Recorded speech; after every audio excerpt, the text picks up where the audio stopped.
Fala Doc, esse é o quadro de hoje, Fala Doc. Então, vem com a gente, trouxemos algumas perguntinhas e vamos respondê-las, certo, Gustavo? Certo, como de praxe, nossas 5 perguntinhas selecionadas com muito amor, carinho e ternura.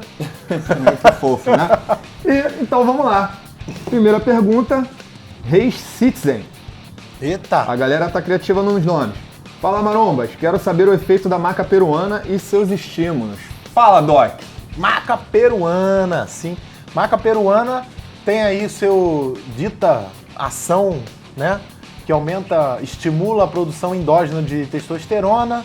Ela é muito usada também na região onde é colhida, que é no Peru, né? Para aumento de libido, enfim, essas coisas todas que vocês gostam e querem estimular. Mas ele deve estar preocupado com o aumento da força e na hipertrofia. Então, aí o que acontece? Ela é tida como, né, uma fitoerva, né, um fitomedicamento que estimula a produção de testosterona. E estimulando a produção de testosterona, obviamente, estimula a hipertrofia, estimula a lipólise e, obviamente, vai alterar a libido. O pessoal usa muito para TPC, junto com outros fitomedicamentos, ou para quem não quer entrar no esteroide, usa esse tipo de planta. Porém, ainda precisa de muitos estudos para que isso seja confirmado. E como a gente sabe que a ciência é um troço muito louco, que nunca entra em acordo com nada, aguarde os estudos que vão confirmar isso aí. Isso aí. Próxima. Segunda pergunta. Vamos lá. Fala, doutores. Gostaria de ver um vídeo sobre aquecimento adequado antes de um treino. Alongar ou não? Qual a melhor forma de preparar o músculo antes do treino? Abraço. Pergunta de Pedro Nascimento. Então, Pedrão, a gente não vai fazer o vídeo dessa vez, tá? A gente vai te responder por aqui. Mas sem dúvida é um tema legal pra gente falar num vídeo. Quem sabe no futuro a gente fala. Mas já de antemão a gente vai te responder aqui. O que você acha, bonitão? Eu acho que você falou errado. Quem sabe no futuro a gente fale. É. Então, Pedrão, a gente não vai fazer o vídeo. Pedrão! Tá cheio de intimidade. Eu tô dizendo, tem mãe que é cega.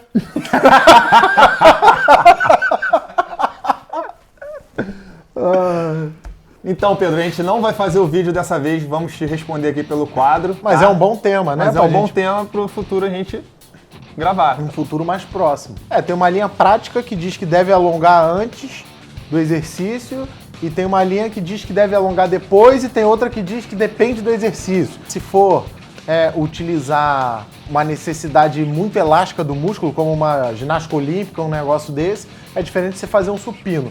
Então, teoricamente, nessa linha de raciocínio aí, que eu gosto particularmente, concordo, não tem nada contra as outras, mas eu acho essa interessante.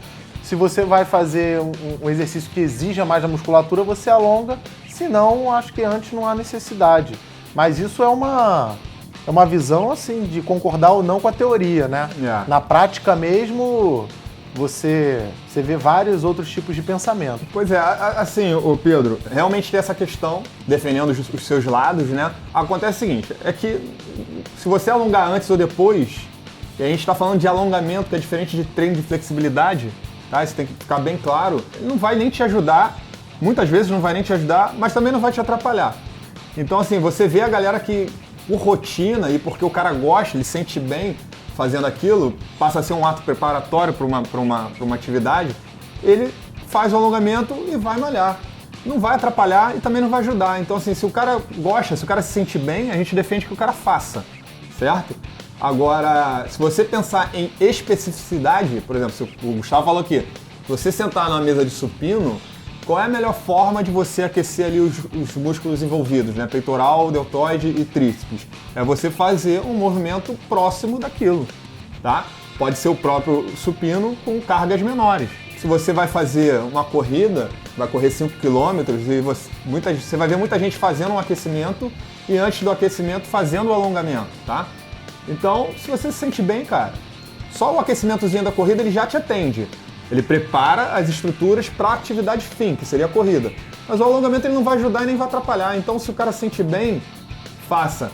Quando é que o alongamento ajuda? Quando é que o alongamento ele vai de fato ajudar? Quando for a questão do treinamento de flexibilidade. Tá? Aí ele pode ajudar ou pode atrapalhar. Uma sessão de treinamento de flexibilidade pode te atrapalhar, por exemplo, se logo após você fizer um treinamento de força. Por quê? Você já foi sobrecarregado no treinamento de flexibilidade, então a performance já baixou. Então como é que você vai, né, fazer o treinamento de força logo após? Tá bom? Mas é basicamente isso, cara, que a gente tem para falar para você sobre essa questão. Mas vale um vídeo. Vale um vídeo e foi uma boa pergunta. Então vamos para a terceira. Terceira pergunta de hoje, vamos lá. Qual o nome do caboclo? Pô, até difícil de ler esse, é... Lerce?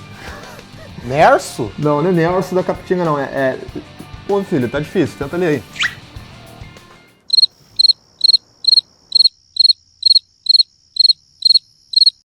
É você mesmo. Volkswagen. Quando a gente falar aqui a pergunta, que a gente lê a pergunta, ele vai saber que foi dele. Então vamos lá. É alemão. Falem sobre voltar aos treinos após fratura, por favor. No meu caso, quebrei 2 ossos no meio do antebraço. Coloquei placa e 6 parafusos. Já se passaram 5 meses e voltei a treinar essa semana. É uma boa pergunta. Sim. Os ossos que você quebrou do antebraço, rádio e ulna, né? Sim, exatamente. Isso, a fratura, quando você coloca placa, dependendo do tipo de fratura precisa colocar placa, isso é um problema sério de continuidade no treino, né? Primeiro que você fica muito tempo parado naquela região, então ocorre ali uma diminuição da massa muscular no local por falta de uso, né? Na placa, e se você for colocar um gesso, que é pior ainda, que fica imobilizado.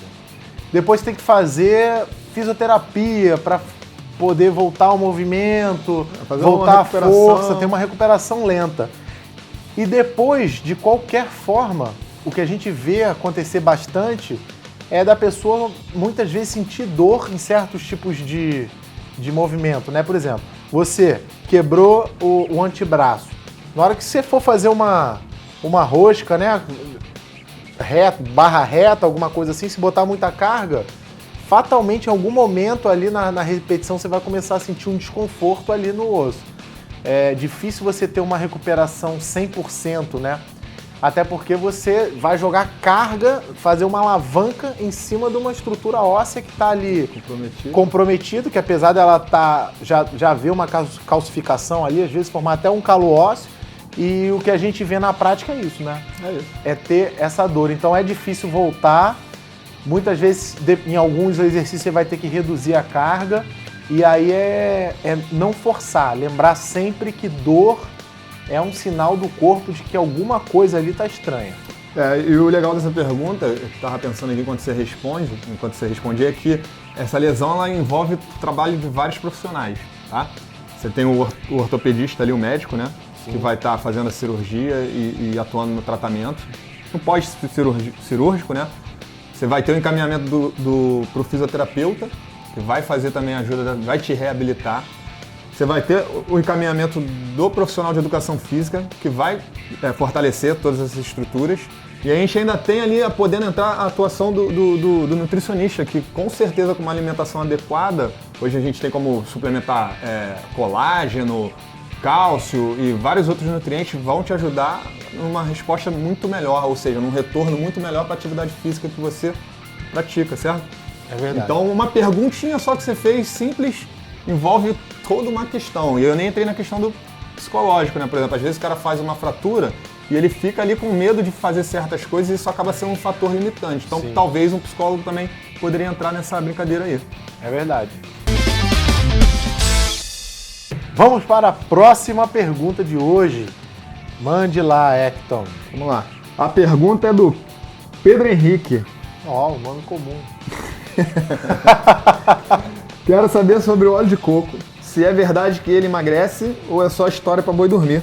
Então, Pedro Henrique. Pedrão. O que eu tenho visto é que as pessoas têm tomado uma colher de sopa no café da manhã de óleo de coco. Ou no café mesmo. Ou no café mesmo.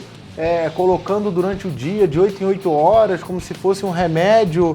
E, na verdade, o que acontece o óleo de coco, de fato, ele demora a ser digerido, ele causa uma saciedade, ele causando uma saciedade, você tende a diminuir o volume de comida ingerida, né?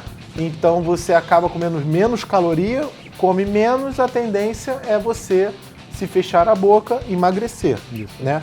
Tem outras coisas, né? A gordura, ela gera bastante calor, tanto que 1 grama de gordura tem 9 calorias, ou seja, bota o corpo para funcionar. Mas simplesmente o óleo de coco isolado, assim, vou tomar óleo de coco para emagrecer, não é assim que funciona. Como ele não atua no mecanismo de gordura, né, de cadeia longa, onde você vai ter o acúmulo de gordura por meio de adipócito, ele passa direto por um processo mais simples, onde você gera energia direto desse TCM, tá? E a galera associa isso ao emagrecimento, beleza? Mas de fato, só ele sozinho não funciona. Se fosse assim, todo gordinho, saliente, ia tomar uma colherzinha de óleo de coco e ia ficar magrinho. E rapidinho o problema estava resolvido. Beleza? Vamos para a quinta pergunta, quinta e última pergunta de hoje.